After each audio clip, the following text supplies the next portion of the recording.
لقد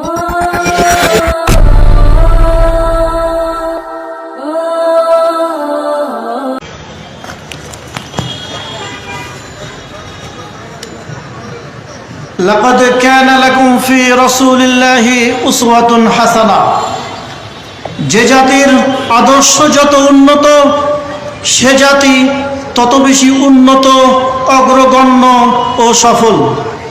সম্মানিত উপস্থিতি, এ পর্যায়ে সারগর্ভ আলোচনা পেশ করবেন বাংলাদেশ আল হাদিস ছাত্র সমাজের সংগ্রামী কেন্দ্রীয় সভাপতি, তুখোর আলোচক, যুব সমাজ বিষয়ক সংগঠক শেখ মোহাম্মদ তৌহিদ বিন তোফাজ্জল হক। বিষয়: আদর্শ সমাজ বিনির্মাণে আল হাদিস ছাত্র সমাজের ভূমিকা।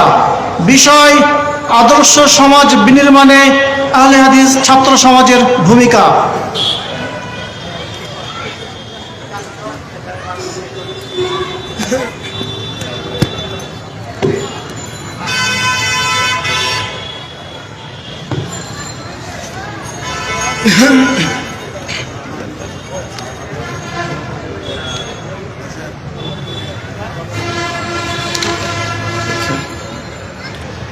আসসালামু আলাইকুম ওয়া রাহমাতুল্লাহি ওয়া বারাকাতুহু। ইন্নাল হামদালিল্লাহি ওয়াহদা ওয়া কাফা ওয়া সালামু আলা মান লা নাবিয়্যা বা'দ। আম্মা বা'দ, ফাআউযু বিল্লাহি মিনাশ শাইতানির রাজীম। বিসমিল্লাহির রহমানির রহিম। লাকাদ কানা লাকুম ফি রাসূলিল্লাহি উসওয়াতুন হাসানাহ।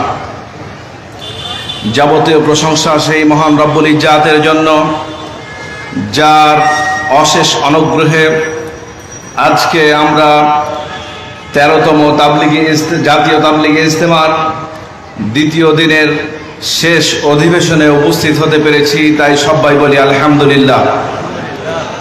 দুরুদ ও শান্তি অবতীর্ণ হোক আমাদের প্রিয় নবী হযরত মুহাম্মদ রাসূলুল্লাহ সাল্লাল্লাহু আলাইহি ওয়াসাল্লামের ওপর, যার আদর্শকে বাস্তবায়ন করাই হচ্ছে আমাদের জীবনের লক্ষ্য। সেই নবীর ওপর দুরুদ পড়ি, সবাই বলি সাল্লাল্লাহু আলাইহি ওয়াসাল্লাম। সম্মানিত উপস্থিতি, আজকের এই তাবলিগে ইজতেমার সভাপতিত্ব করার কথা ছিল উপমহাদেশের প্রখ্যাত আলিম উস্তাজুল আসাতিজা শেখ আব্দুস সামাদ সালাফি হাফিজাহুল্লাহ, কিন্তু তার শারীরিক অসুস্থতার কারণে আজকের সভাপতিত্ব করছেন উপমহাদেশের প্রখ্যাত শিক্ষাবিদ উস্তাজুল আসাতিজা আহলে হাদিসদের দুদ্দিনের কান্ডারি professor doctor Mohammad Musliuddin sir সহ বাংলাদেশ আহলে হাদিস জামায়াতের বিভিন্ন স্তরের নেতৃবৃন্দ এবং বাংলাদেশ আহলে হাদিস ছাত্র সমাজের সেক্রেটারি জেনারেল সহ কেন্দ্রীয় নেতৃবৃন্দ সহ বিভিন্ন সুধীজন এবং পর্দার আড়ালের মা ও বোনেরা, আমি আপনাদের সামনে খুবই সংক্ষেপে দু চারটি কথা বলবো। ওয়া মা তাওফীকি ইল্লা বিল্লাহ, ইনশাআল্লাহ। বিষয়টি প্রথম, আদর্শ সমাজ বিনির্মাণে আহলুল হাদিস তথা আহলুল হাদিস ছাত্রদের ভূমিকা কি হতে পারে, এই বিষয়ে দু চারটি কথা বলার প্রয়াস পাবো, আশা করছি ইনশাআল্লাহ। আসলে আদর্শ সমাজটা কি, আদর্শটা কি? সারা পৃথিবীতে প্রত্যেকটা জিনিসের দ্বন্দ্ব আছে। দেখবেন একটা মানুষ যখন সাংসারিক জীবনে যায় তখন দেখে এক ধরনের দ্বন্দ্ব তৈরি হয়। বাচ্চা কাচ্চাকে কেউ মা চায় তার একটু আদর্শ নিতে, বাবা চায় তার একটু আদর্শ নিতে, যাতে বাবা চায় তার পরিবারের দিকে একটু নিয়ে যাওয়া যায়, মাও চায় যাতে তার পরিবারের দিকে একটু কি ঘেঁষানো যায়। প্রত্যেকেরই একটা কি থাকে, ছোট ছোট ছোট ছোট কনফ্লিক্ট থাকে। যেরকম দেখবেন এক গ্রামের মানুষ আরেক গ্রামের মানুষকে বলে ওই গ্রামের মানুষ ভালো না, এই পাড়ার মানুষ কি ভালো বলে না। এরকম কিছু দ্বন্দ্ব মানুষের স্বভাবজাত এথনিক কনফ্লিক্ট হয়ে থাকে সারা পৃথিবীতে। আজকে যেটি দ্বন্দ্ব সেটি হচ্ছে ক্ল্যাশ অফ সিভিলাইজেশন, সভ্যতার দ্বন্দ্ব, আদর্শিক দ্বন্দ্ব প্রথমত। দ্বিতীয়ত দ্বন্দ্ব হচ্ছে ইকোনমিক্যাল কনফ্লিক্ট, অর্থনৈতিক দ্বন্দ্ব। সামগ্রিকভাবে পলিটিক্যাল কনফ্লিক্টের জায়গায় আমরা আজকে এই বর্তমান সমাজে দাঁড়িয়ে আছি। আল্লাহ সুবহানাহু ওয়া তাআলা বলছেন, ওয়া মা খালাকতুল জিন্না ওয়াল ইনসা ইল্লা লিয়াবুদুন, আমি মানব জাতিকে সৃষ্টি করতাম না, শুধুমাত্র সৃষ্টি করেছি কি করার জন্য? আমার দাসত্ব করার জন্য, ইবাদত করার জন্য। তো ইবাদত কার করব তাহলে? বলেন তো কার করব? আল্লাহ। যদি আমরা তাগুদের ইবাদত করি তাহলে কি আমার কোনো ইবাদত কবুল হবে? আল্লাহর ইবাদত যদি করতে চাই কার মাধ্যমে করতে হবে? হ্যাঁ, এটা সার্টিফাই করছেন কে? স্বয়ং আল্লাহ। আর সূরাতুল আহজাবের 21 নম্বরে আয়াতে আল্লাহ তাআলা বলছেন, লাকাদ কানা লাকুম ফি রাসূলিল্লাহি উসওয়াতুন হাসানাহ। পৃথিবীর সকল আদর্শ যার কাছ থেকে গ্রহণ করা যাবে উসওয়াতুন হাসানা, তিনি হচ্ছেন আমাদের প্রিয় নবী হযরত মুহাম্মদ রাসূলুল্লাহ সাল্লাল্লাহু আলাইহি সাল্লাম, শ্রেষ্ঠ আদর্শের। এখন আল্লাহ তাআলা অপর জায়গায় বলছেন, ওয়ামা আতাকুমুর রাসূলু ফাখুযুহু ওয়ামা নাহাকুম আনহু ফান্তাহু। রাসূল যা নিয়ে এসেছেন তা তোমরা গ্রহণ করো, রাসূল যা বর্জন করেছেন তা তোমরা কি করো? বর্জন করো। অপর জায়গায় আল্লাহ তাআলা বলছেন, ওয়ামা ইয়ানতিকু আনিল হাওয়া ইন হুয়া ইল্লা ওয়াহি ইউহা। আল্লাহর নবী যা নিয়ে এসেছেন হুবহু হচ্ছে ওহী, ওহী ছাড়া আর অন্য কোনো কিছু না। তাহলে বোঝা যাচ্ছে আমাদের প্রিয় নবী হযরত মুহাম্মদ রাসূলুল্লাহ সাল্লাল্লাহু আলাইহি সাল্লামের পুরো জীবনটাই হচ্ছে আমাদের জীবন আদর্শ। এতে কি কোনো সন্দেহ আছে? হ্যাঁ, তাহলে আমরাই কি সন্দেহের তীর বানিয়ে নিয়েছি? কেউ তার আদর্শকে মানতে গিয়ে মাযহাবী তাকলিদকে গ্রহণ করে নিয়েছি, কেউ তার আদর্শকে মানতে গিয়ে তথাকথিত সেকুলার দর্শনকে নিজের আদর্শ হিসাবে গ্রহণ করে নিয়েছি। সত্য না মিথ্যা? একটা একটা করে একটু দেখাই। সত্যিকারের অর্থে আদর্শের মহাপুরুষ হচ্ছে আমাদের প্রিয় নবী হযরত মুহাম্মদ রাসূলুল্লাহ সাল্লাল্লাহু আলাইহি সাল্লাম। এটা কারা সবচেয়ে বেশি স্বীকৃতি দেয়? আহলুল হাদিসরা। কারণ আহলুল হাদিসরা মনে করে একটি হাদিস মানতে যারা ব্যর্থ, অস্বীকার করে, তাদের সাথে আহলুল হাদিসদের কোনো সম্পর্ক থাকতে পারে?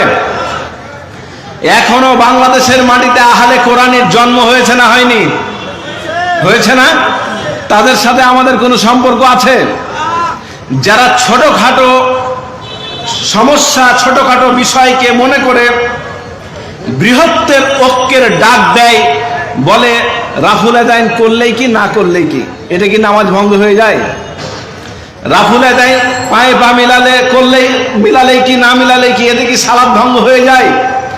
এই যে তুচ্ছ তাচ্ছিল্য করা হয় বৃহত্তর ঐক্যের উদারতার নাম দিয়ে, এই হাদিসকে যারা কতল করতে চায় তাদের সাথে আমাদের সত্যিকারের অর্থে সামগ্রিকভাবে নৈতিক সম্পর্ক থাকতে পারে কি? অবশ্যই পারে না।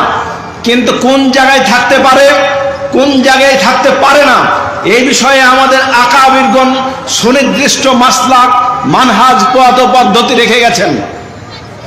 সমস্যা কি? সমস্যা হয়েছে আমাদের সমাজে কিছু যুব সমাজের কিছু দায়ী, তথাকথিত দায়ী, 2-4-5-6টা ফতোয়া মুখস্থ করেছে।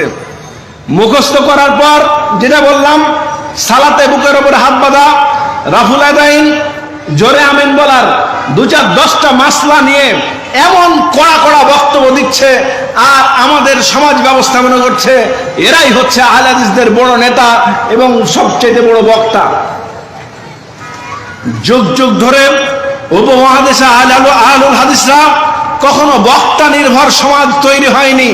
দুঃখজনক হলেও সত্য যে বর্তমান সময়ে আহলুল হাদিসদের সবচেয়ে যেটি সমস্যা, সেটি হচ্ছে আলেম নির্ভর সমাজ না হয়ে শুধুমাত্র বক্তা নির্ভর সমাজের পথে আগাচ্ছে। এটি একটি বিশাল বড় ব্যাধি আহলুল হাদিস সমাজের। যে সমাজ তথাকথিত বক্তা নির্ভর সমাজ তৈরি হবে, আলেম নির্ভর সমাজ উঠে যাবে, ওই সমাজে ভণ্ড মার্কা বক্তার আবির্ভাব হয়ে সমাজকে নস্যাৎ করে ছেড়ে দিবে। তার একটি উল্লেখযোগ্য প্রমাণ দেই। আমরা ইসলামকে পূর্ণাঙ্গভাবে বিশ্বাস করি না বলেন? করি, সত্যি? হ্যাঁ, আল্লাহ তাআলা বলছেন, উদখুলু ফিস-সিলমি কাফা, তোমরা ইসলামে প্রবেশ করো। কিভাবে? পরিপূর্ণভাবে। ইসলামের কিছু অংশ মানবে আর কিছু অংশকে অস্বীকার করবে, এটা কি ইসলাম স্বীকৃতি দিতে পারে? আহলুল হাদিসরা দিতে পারে? তাহলে আহলুল হাদিসরা সামগ্রিকভাবে সারা জীবন ব্যাপী সংগ্রামী চেতনা নিয়ে আবির্ভূত হয়েছে সামাজিক নেতৃত্ব দেওয়ার জন্য। দুঃখজনক হলেও সত্য যে আজকে গর্তে লুকিয়ে যায় তথাকথিত কয়েকটি বিষয় নিয়েই তারা শুধু সোচ্চার থাকে, সামগ্রিকভাবে বর্তমান সময়ে সোচ্চার থাকতে পারে না কেন? কিছু প্রশ্ন আমরা রেখে যেতে চাই। আহলুল হাদিসদের বর্তমান সময়ে সবচাইতে সমস্যাগুলো কি, এটার উত্তরণের পথ কি আমাদের নেতৃবৃন্দের খুঁজতে হবে। ইসলামের আমরা একটা অংশকে মানতে চাই, আর একটা অংশকে মানতে চাই না, এটা আহলুল হাদিসরা বিশ্বাস করে না। আহলুল হাদিসরা যুগে যুগে পরিপূর্ণ ইসলামী জীবন ব্যবস্থায় বিশ্বাসী ছিল, আজও আছে, কিয়ামত পর্যন্ত থাকবে ইনশাআল্লাহ। কারণ রাসূলুল্লাহ সাল্লাল্লাহু আলাইহি সাল্লাম বলছেন, লা তাযালু তাইফাতু মিন উম্মাহ জাহিরিন আলাল হক লা ইয়াদুররুহুম মান খাযালাহুম হাত্তা ইয়াতি আমরুল্লাহি ওয়া হুম কাযালিক। যুগে যুগে একটা হকপন্থী দল থাকবে, যাদের মানুষ সাময়িকভাবে ক্ষতি করার চেষ্টা করলেও ক্ষতি করতে চাইবে, কিন্তু কোশ্চিনকালেও তারা ক্ষতি করতে পারবে না। কিয়ামত পর্যন্ত হকপন্থী দল টিকে থাকবে, সেটি হচ্ছে আহলুস সুন্নাহ ওয়াল জামাতের শ্রেষ্ঠতম দলের নাম হচ্ছে আহলুল হাদিস। এদিকে আপনারা স্বীকৃতি দিতে রাজি আছেন? আছেন? তাহলে কি করতে হবে আহলুস সুন্নাহ ওয়াল জামাতের অন্তর্ভুক্ত হতে হলে?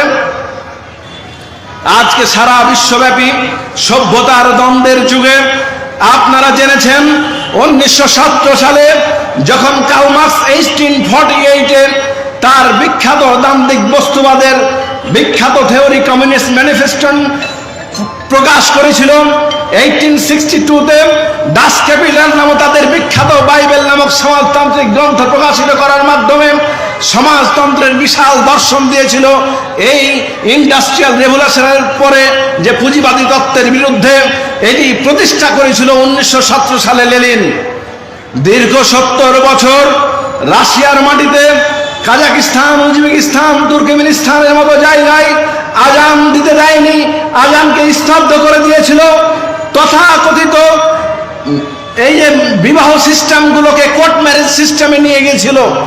কিন্তু আপনারা দেখেছেন 1991 সালে মিখাইল গর্বাচেভের সময় গ্লাসনস্ত্র এবং পেরেস্ট্রয়িকার মাধ্যমে এই সমাজতন্ত্রের কবর রচনা হয়েছে। 1949 সালে চায়নায় সমাজতন্ত্র স্টাবলিশ হয়েছিল। হুগো চ্যাভেজ থেকে শুরু করে ভেনেজুয়েলা থেকে শুরু করে পৃথিবীর সর্ব জায়গায় আজকে বস্তা পচা মতবাদ সমাজতন্ত্রের কবর রচিত হয়েছে। আজকে সেই সমাজতন্ত্রের যারা দর্শন নিয়ে চলতো, আপনারা যারা মুরব্বী আছেন, আমরা পড়েছি যে 80-র দশকে এই রাস্তায় রাস্তায় কেউ খাবে না, কেউ খাবে না, তা হবে না, তা হবে না, এই থিওরির ব্যাপক স্লোগান চলেছে। সেই স্লোগানের ধ্বজাধারীরা আজকের রাষ্ট্র সমাজেও বিভিন্ন ইন্টেলেকচুয়াল জায়গাতেও পত্রিকা থেকে শুরু করে মিডিয়া থেকে শুরু করে সব জায়গায় তারা বিচরণ করছে। তাদেরই প্রতিফলন হচ্ছে আজকের শিক্ষা ব্যবস্থা। দেখুন টকশো, দেখুন বিভিন্ন পত্রিকার কলম, প্রত্যেকটায় দেখবেন বুদ্ধিভিত্তিক জায়গায় আমরা সামগ্রিকভাবে দেখি বস্তুবাদী দল এটা একটা ওইটা একটা, কিন্তু বুদ্ধিভিত্তিক চর্চায় একটি নিখাত চর্চা হয়, সেটি হচ্ছে বাম ধারণার চর্চা। তাদের বিখ্যাত থিওরি হচ্ছে দ্য রিলিজন ইজ দ্য আফিম অফ হিউম্যান বিইং। ধর্ম হচ্ছে এক ধরনের আফিম, ধর্মের সাথে মানুষের শুধুমাত্র আত্মিক মাত্র সম্পর্ক, মসজিদ মাদ্রাসা ভিত্তিক। আর বাহ্যিক কোনো শিক্ষা ব্যবস্থায়, আইন বিভাগে, বিচার বিভাগে, শাসন বিভাগে, সমাজে প্রত্যেকটি জায়গায় ধর্মদ্রোহিতার প্রকাশ্য রূপের নাম হচ্ছে শরীফ থেকে কি গল্পটা, শরীফার গল্পের একটি উজ্জ্বল দৃষ্টান্ত। আজকে যারা বিশ্ববিদ্যালয়ে পড়ে 90% মুসলমানের দেশে, আপনাদেরকে আমরা কোশ্চেন রাখতে চাই। সব ধরনের কোর্স আছে, কিন্তু নবী মুহাম্মদ সাল্লাল্লাহু আলাইহি সাল্লামের জীবনী নন মেজর করেও রাখা হয়নি। কারণটা কি একটু বলেন তো? কারণটা কি? কারণটা হচ্ছে আমাদের ইতিহাস, আমাদের শুধু বাপের ইতিহাসকে আমরা কি করি, বুকে লালন করি। দাদার ইতিহাসকে লালন করি না। 52 থেকে যদি বাংলাদেশের ইতিহাস হয়, তাহলে একটা হেপোক্রেট রাষ্ট্র তৈরি হবে, হেপোক্রেট সমাজ ব্যবস্থা তৈরি হবে। 52 থেকে দেশের ইতিহাস না, রাষ্ট্র কাঠামোর ইতিহাস 72 থেকে কনস্টিটিউশন যখন থেকে এই 4 নভেম্বর স্বীকৃতি দিল, 16 ডিসেম্বর যখন কার্যকর হলো, এটি রাষ্ট্রের একটা জাতিসত্তার ইতিহাস, এখানে হাজার বছরের ইতিহাস। এটাকে যারা অস্বীকার করে তারা কোশ্চিন কালেও সুস্থ জাতি হিসাবে প্রতিষ্ঠিত হতে পারে না। সম্মানিত উপস্থিতি, আপনাদেরকে আমরা জানাতে চাই, এই জাতিসত্তা বিনির্মাণে আমার বাপের, আমার দাদার, আমার পূর্বপুরুষের রক্ত মিশে আছে। সেই রক্তকে অস্বীকার করে রক্তের ওপর পাড়া দিয়ে যদি কেউ বস্তুবাদী সেকুলার শিক্ষা ব্যবস্থা, সেকুলার আইন তৈরি করে, সেখানে প্রতিবাদ করার মতো লক্ষ কোটি আহলুল হাদিসদের অধিকার আছে। কিন্তু আহলুল হাদিসরা আজকে জাগ্রত নয়, কারণ আহলুল হাদিসদেরকে একটি থিওরি দিয়ে মেরে দেওয়া হয়েছে। আহলুল হাদিসদের আজকে বড় বড় নেতারা বলে, আমি এতবার জেল খেটেছি, আমি এতবার জেল খেটেছি, আমার এত ত্যাগ। কিন্তু তার সাথে অনেকজন জেল খেটেছেন, তাদের কথা, যারা জেল খেটেছেন আমাদের জন্য এতটা করেছে, তাদের কথা কখনো উচ্চারণ করে না। এই ধরনের মুনাফিকি চলছে।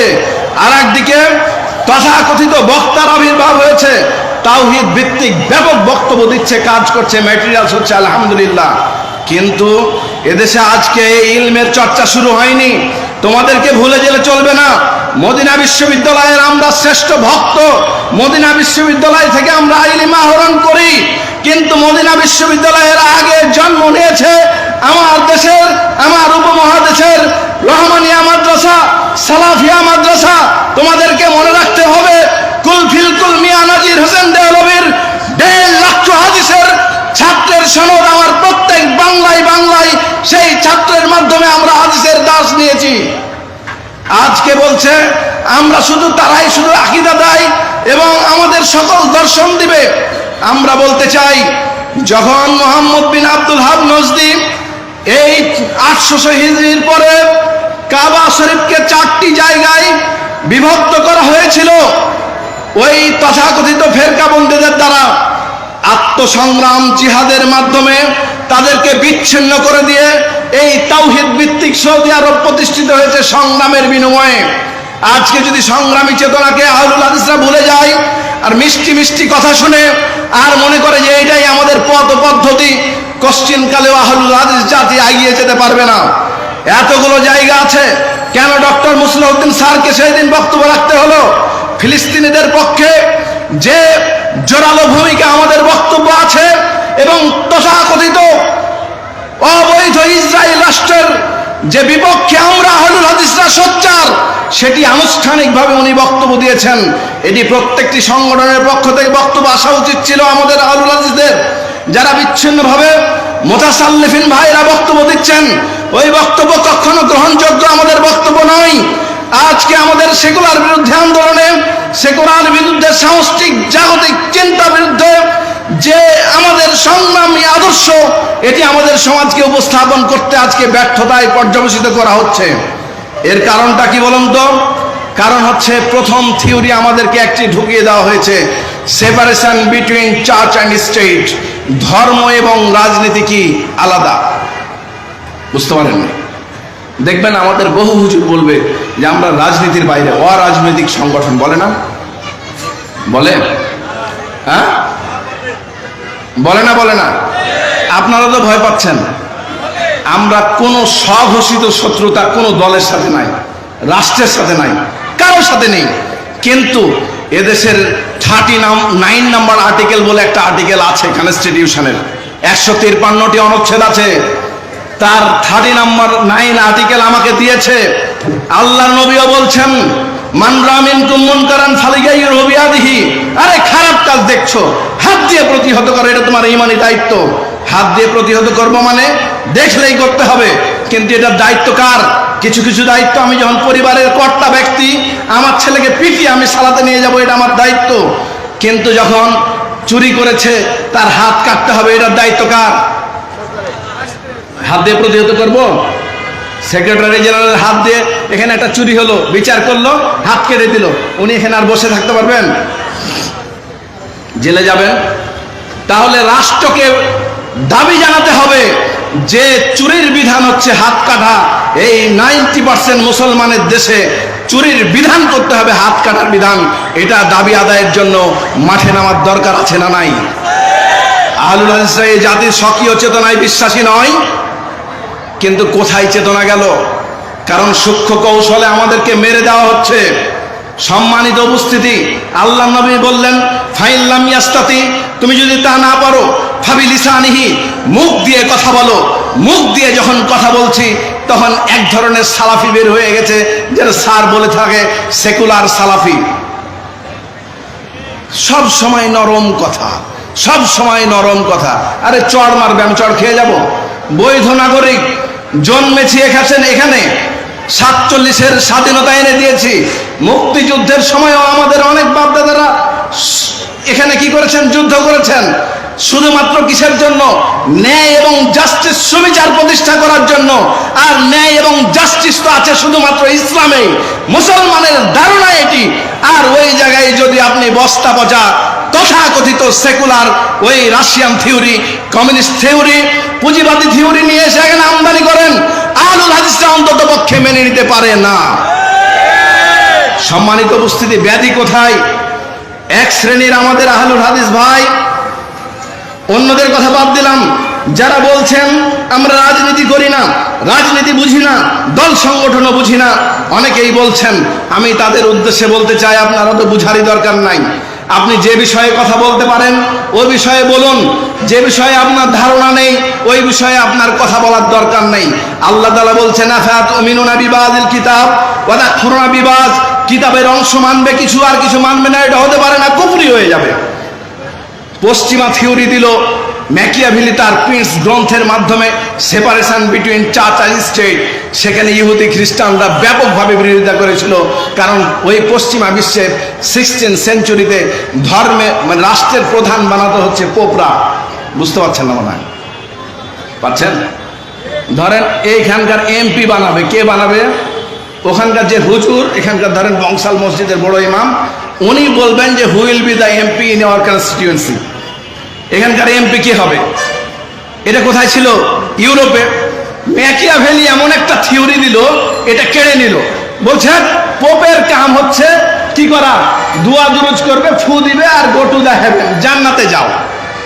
বুঝতে পারেননি? পোপ আবার রাষ্ট্র সম্পর্কে কি বুঝে? কারণ পোপ হচ্ছে ধর্ম বিক্রি করত। পোপ দেখতো সাদা চামড়া, ঠিক আছে, গো টু হেভেন, টাকা আছে, যাও জান্নাতে যাও, এই বিক্রি করতো। ধর্ম কি আহলুল হাদিসরা বিক্রি করে? তাহলে আহলুল হাদিসরা কেন পিছিয়ে থাকবে? ঠিক একই থিওরি আজকে গোটা মুসলিম বিশ্বকে চাপিয়ে দেওয়া হয়েছে। ধর্ম এবং রাষ্ট্র কি আলাদা? রাষ্ট্র পরিচালনা করবে রাষ্ট্রনীতি। আল্লাহ তাআলা বললেন, ওমান লাম ইয়াহকুম বিমা আনজালাল্লাহ ফাউলাইকা হুমুল কাফিরুন ওমান লাম ইয়াহকুম বিমা আনজালাল্লাহ ফাউলাইকা হুমুজ জালিমুন ওমান লাম ইয়াহকুম বিমা আনজালাল্লাহ ফাউলাইকা হুমুল ফাসিকুন। যে ব্যক্তি আল্লাহর বিধান অনুযায়ী আল্লাহর জমিনে তার বিচার বিধি পরিচালনা করলো না, সে হচ্ছে কাফের, সে হচ্ছে জালেম, সে হচ্ছে ফাসিক। আহলুল হাদিসরা যদি এই তথাকথিত বস্তুবাদী আইনের বিরুদ্ধে সোচ্চারভাবে প্রতিবাদ না করে, তাহলে নিঃসন্দেহে অন্তত পক্ষে জালেম পর্যায়ে থাকবে। প্রতিবাদ করবেন না? হ্যাঁ, ভয় কিসের? ভয় করেছিলেন আল্লামা আব্দুল্লাহিল কাফি আল কুরাইশি খেলাফত আন্দোলন করলেন কেন? কংগ্রেসে যোগ দিলেন কেন?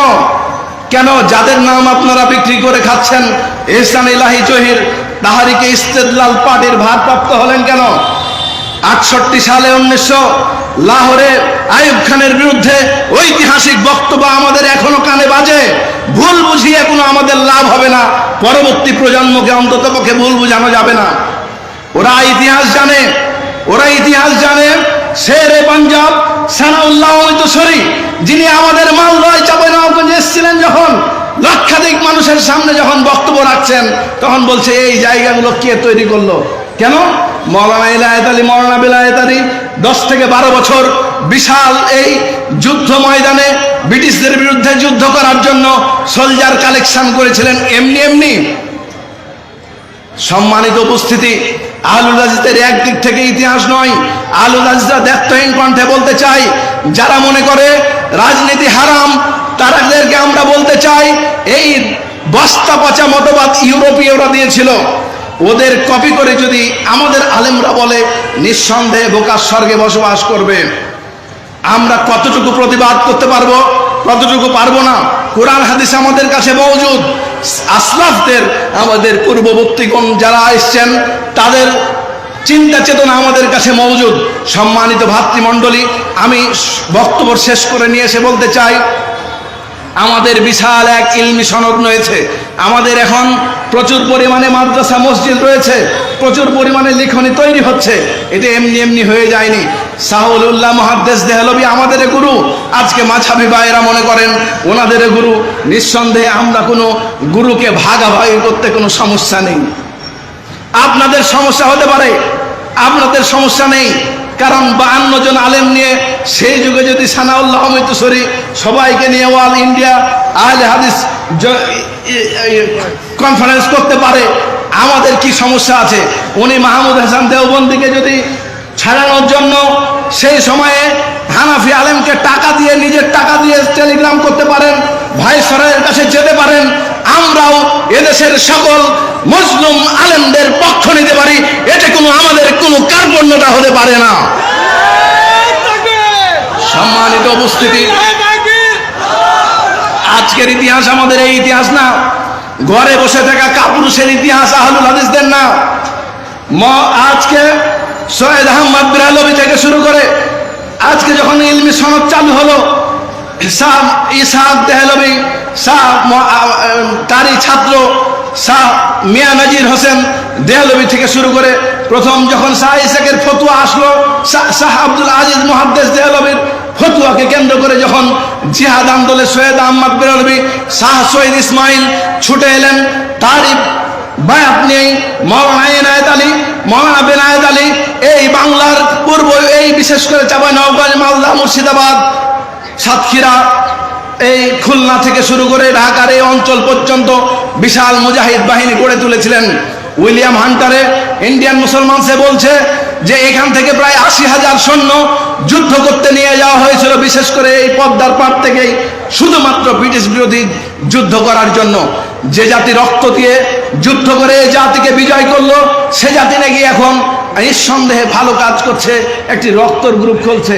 আমার ছাত্র সমাজের এক নেতা বলল, ভাই একটা রক্তের বিশাল গ্রুপ খোলা যায়। আমি নিঃসন্দেহে খোলা যায়। স্যার বলেছিলেন এক বক্তব্যে, যে জাতি রক্ত ঢালে জিহাদের ময়দানে, যে জাতি রক্ত ঢালে পিচ দ্বারা পিচ্ছিল পথে, সে জাতি সূচের রক্তের জন্য জড়িয়ে করে বেড়ায় না। আজকে আমরা কোথাকার কমিটি করি, সূচের রক্ত নেওয়ার জন্য বিশেষ বিশেষ কমিটি করে বেড়াচ্ছি। সমাজকে ভালো করে ভাবতে হবে। সম্মানিত ভাতৃমণ্ডলী, আমরা যে দ্ব্যর্থহীন কণ্ঠে আপনাদের সামনে বলতে চাই, ওই বস্তা পচা থিওরি যেটা দেওয়া হয়েছে, ধর্ম রাষ্ট্র আলাদা, এটাকে গিলে খাওয়ানোর চেষ্টা করা হচ্ছে আমাদেরকে। আমাদের উত্তরণের পথ হচ্ছে, আমাদের যারা আসলাফ আছেন তারাই আমাদেরকে সুকৌশলে এই তথাকথিত শিক্ষা ব্যবস্থা আমাদেরকে পাগল করে দিয়েছে। এটা কি বুঝতে পারছেন? মনে মনে ভাবছেন যে এটা পড়লেই কি, না পড়লেই কি, এমন কি? উচ্চ শিক্ষিত ঘর থেকেই বেয়াদব তৈরি হচ্ছে, তার একটি উল্লেখযোগ্য কারণ হচ্ছে আমাদের তথাকথিত শিক্ষা ব্যবস্থা। এই শিক্ষা ব্যবস্থা আজকে পরিকল্পনা হয়নি। 1882 সালে, 1882 সালে উইলিয়াম হান্টার তার শিক্ষা কমিশন প্রবর্তন মাধ্যম দিয়ে এই ফটোকপি এখনো চলছে। আজকে ফিলিস্তিন ইস্যু আজকের নয়, 1917 সালে বেলফোর ঘোষণা হয়েছে। 1917 সালে, 48 সালে হচ্ছে কি 5 মিনিটের ঘোষণায় ফিলিস্তিন রাষ্ট্র হয়েছে। 4 বার যুদ্ধ করেছি, কাজ হয়নি। সম্মানিত উপস্থিতি, পরিশেষে বলতে চাই, কেন বললাম এই কথাটি, আজকে আমাদের পরিকল্পনা করতে হবে, আজকে আমাদের মনে নিয়াত নিতে হবে। এদেশের মাটিতে কোরআন এবং সহিহ সুন্নাহ প্রতিষ্ঠার জন্য অন্ততপক্ষে একটি মাস্টার প্ল্যান দরকার, যাতে করে এই পুরো কওমটা কোরআন এবং সহিহ সুন্নাহ প্রতিষ্ঠা, প্রচার এবং প্রসারে একটি সামগ্রিকভাবে ভূমিকা পালন করতে পারে। আপনারা রাজি আছেন তো ইনশাআল্লাহ? এই জন্য আমরা নিরলসভাবে চেষ্টা করে চলেছি বাংলাদেশ আহলুল হাদিস ছাত্র সমাজকে গঠন করার জন্য। আমাদের বিশেষ করে সবাইকে উদাত্ত আহ্বান জানাই, আমাদের যে যেখানে ছাত্র ভাই আছে তাদের ভিতরে কিছু আদর্শ, কিছু চেতনা, কিছু দর্শন মাথায় দেওয়া, যাতে করে অদূর ভবিষ্যতে কোরআন এবং সহিহ সুন্নাহর প্রচার এবং ধারক এবং বাহক হিসাবে আমরা পেতে পারি। আল্লাহ যেন কবুল করেন, সবাই বলে আল্লাহুম্মা আমিন। আমাদের পূর্ববর্তী সভাপতি শাহাদাত হোসেন খান ফয়সাল এবং শেখ মোশাররফ হোসেন আকন সহ অন্যান্য ব্যক্তিবর্গ যারা চলে গেছেন, আল্লাহ যেন তাদেরকে জান্নাতুল ফেরদাউস দান করেন, আল্লাহুম্মা আমিন। এই বংশাল, বিশেষ করে শরীরুল্লাহ এই স্কুল মাঠ যারা আমাদেরকে সার্বিকভাবে সহযোগিতা করেছেন, তাদেরকে বিশেষ করে প্রশাসন, এই অঞ্চলের মানুষ, সাথে সাথে আমাদের সংশ্লিষ্ট সবাইকে বাংলাদেশ আহলে হাদিস ছাত্র সমাজের পক্ষ থেকে ধন্যবাদ জ্ঞাপন করে এবং আল্লাহর কাছে উত্তম প্রতিদান চেয়ে আমার বক্তব্য শেষ করছি। ওয়া আখিরু দাওয়ানা আলহামদুলিল্লাহি রাব্বিল আলামিন। আসসালামু আলাইকুম ওয়া রাহমাতুল্লাহ।